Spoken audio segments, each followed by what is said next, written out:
Unemployment is something most people hate, but some are enjoying it. That's why perspective is everything. It's all about what you think and how you view things. Some people are viewing it as a good thing. Some people are even viewing it as a blessing. We're about to hear them talk about it and them specify why it's a blessing to them, right? We're going to let them get into it, let them go over why they feel like it's a blessing. I need everybody to thumbs up this video so YouTube can push this content out.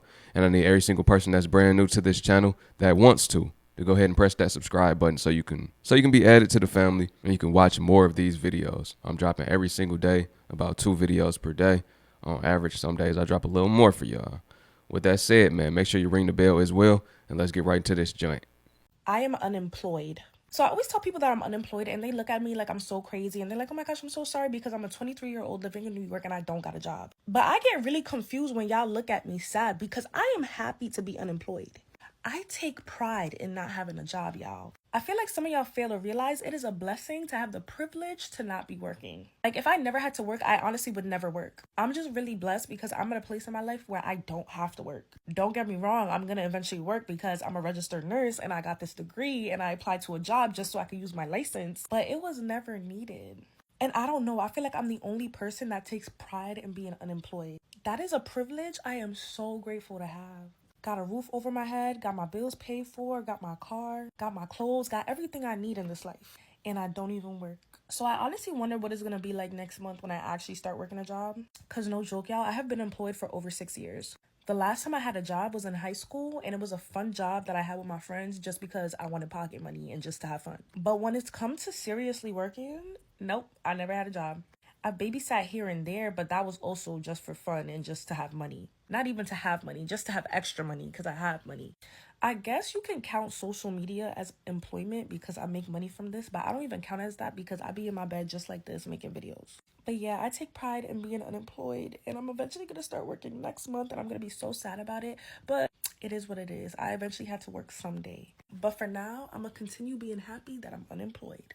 We are really too blessed to be stressed. But I'm not gonna lie, it seemed like she really just winging it. Like she really hasn't been working that much. I can read energy, read vibes. I can tell she not a type of person that enjoy working. So she just enjoying her freedom. But I feel like she might be living with people. She might be living with her people, living with a friend. Something like that. Because I know New York expensive. It's dumb high. Right? I know unemployment probably don't even cover the rents out there. I don't know. Maybe in New York they give people a little more when you get on unemployment because it's so expensive to live there. I don't know, I'm speaking out the side of my neck because I only been there one time. And then I had a cousin that stayed out there. So I know it's dumb high. Everybody knows it's dumb high. Everybody know. But as my concluding statement, it really is a blessing having time to figure out yourself. When you're alone, that's when you find yourself. A lot of times people work so much to where they never discover what their true purpose is and what they really just want out of this life. So I agree. It could be a blessing having that time. But you got to be doing something with it, elevating your mind, using it to learn.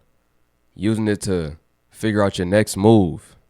You see what I'm saying? You got to use it for something, not just wasted time. Because idle time is the devil's playground. Unemployment is not the worst thing in the world. I promise you that. I don't know about you, but it was really hard for me to figure out how to make ends meet while I was employed. So becoming unemployed didn't scare me as much, seeing as I was already in that survival mode and I just stayed in the survival mode, but now without a 9-to-5. I simply just found new ways to make money. I found new ways to adapt to my circumstances that gives me more potential to make even more money than I was making before I was unemployed. There is a stigma behind being unemployed because of the fact that it's the only way that we've been taught to make money. But when you're pushed up against a wall and you don't have that source of income, you will find other ways to make money. And not only will you find other ways to make money, but you'll put yourself in a position to make even more money. But the very first step in order to do that is coming to a place of acceptance and letting go of the fear of not knowing what's to come. And this particular position of acceptance is when you start to grow and manifest the life that you actually always wanted for yourself. And you get to a place where starting a business doesn't seem so bad. Starting a life for yourself doesn't seem so bad. So sometimes the very first step to the rest of your life is losing something that you thought you wouldn't be able to live without.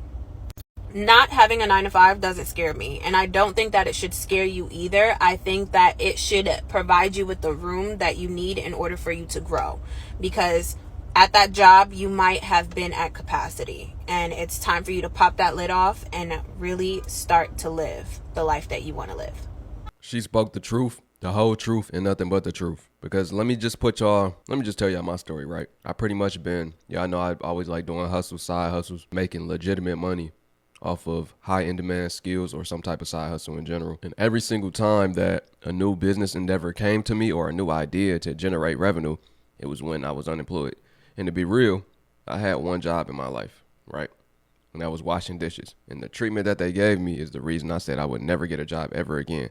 And even before that, I saw how my parents were treated at their jobs, and I seen how they hated their jobs. So I made it a vow to myself that I would find a way to make money for myself without needing to depend on somebody else, because it's not a happy life. I seen how stressed out they are, how people hate their job and live a miserable life. But every single time I went to the next level, it came new devils. It came with more people hating, more people I had to cut off, more focus I needed. I needed to really tap into myself, and at the same time let go, let the Most High take control and show me the way. And a lot of great things really came to me when I had the clothing brand I had out of nowhere. Celebrities hitting me up, all types of opportunities I never imagined, just because I took action and I was comfortable being uncomfortable without knowing what would come out of it, but still going forward with it full force. And entrepreneurship comes with ups and downs. I'm not gonna lie to you, it comes with ups and downs. It comes with uncertainty. It comes with having to put in a whole lot of hours without any pay until you finally get over that barrier and start producing a ROI, return on investment. But I just said that to say, you got to be comfortable being uncomfortable and willing to take action.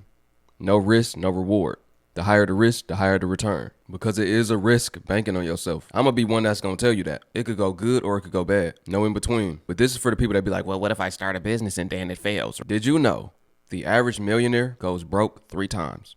So what do? They do credit repair. They get everything removed off of their credit. Then they start with a fresh slate and try it all over again. That's why everything is under your business entity, under your LLC, under your S Corp, under your aged corporation, whatever it is, under your corporation in general. That's why you maneuver that way as protection of your assets. You got to use the game, not let the game use you. One thing about life, as long as you're still alive, it's always a reset button that can be pressed. You can always start over from the beginning and bounce right back. So you know when you ask God for something and you think that he's going to give it to you in the most prettiest package you've ever received? No.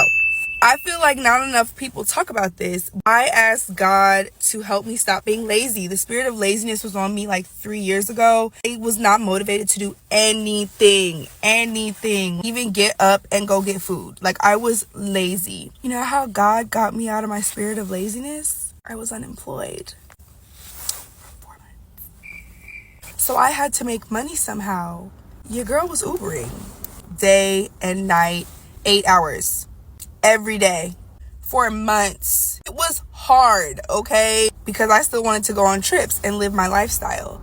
When you operate in the world with a certain level of spiritual awareness, it'll start to make sense how things unfold. So the packages that God gives us things in usually are not what we would think. Like it rarely goes according to schedule, but it's like, do you want it or not? I encourage y'all, look around your life and think about what you've asked God for. Did he give it to me how I wanted it? No. Did he give it to me how I needed it? Absolutely. Guess what? I'm not lazy no more. I still got that hustle in me. The packages will look different, but that doesn't mean that he's not at work in your life.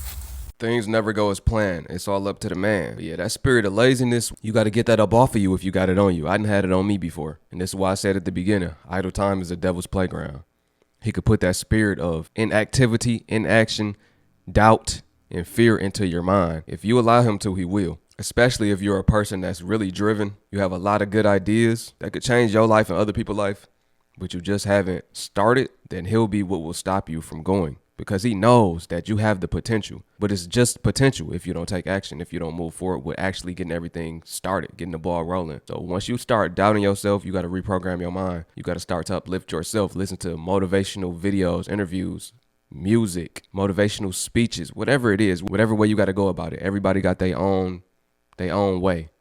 You know what it takes. Reading books, whatever. You know what it takes to get you out of that.